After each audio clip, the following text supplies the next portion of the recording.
దివ్యాంగులు ఎవరికీ తక్కువ కాదని, వారికి అవకాశాలు కల్పిస్తే గొప్పగా ఎదుగుతారని జగిత్యాల జిల్లా కలెక్టర్ సత్యప్రసాద్ అన్నారు. అలింకో సహకారంతో తెలంగాణ ప్రభుత్వం సమగ్ర శిక్ష జగిత్యాల జిల్లా ఆధ్వర్యంలో దివ్యాంగ విద్యార్థులకు ఉపకరణాలను జిల్లా కలెక్టర్ అందజేశారు. 10 లక్షల రూపాయల విలువ గల 177 పరికరాలను దివ్యాంగులకు పంపిణీ చేశారు. ఈ సందర్భంగా జిల్లా కలెక్టర్ సత్యప్రసాద్ దూరదర్శన్తో మాట్లాడుతూ జిల్లాలోని 18 సంవత్సరాల దివ్యాంగ బాలబాలికలకు వైద్య పరీక్షలు నిర్వహించి అవసరమైన పరికరాలు అందించామని చెప్పారు. దివ్యాంగులకు భరోసా ఇవ్వడానికి ప్రతి సంవత్సరం ఇలాంటి కార్యక్రమాలు చేపడుతున్నామన్నారు.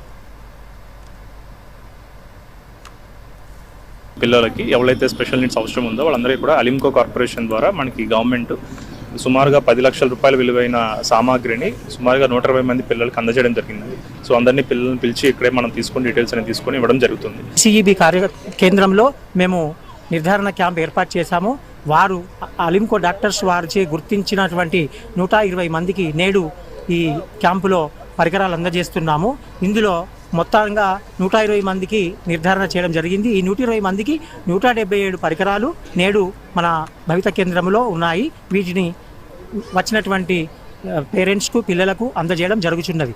ఇందులో bilateral ankle foot orthosis, bilateral knee ankle foot orthosis, తర్వాత hearing aids 48, tri wheeler cycle conventional single right hand drive 5, wheelchair for disabled Mamata 14, wheelchair for disabled Sathi 4 ఇలా పరికరాలు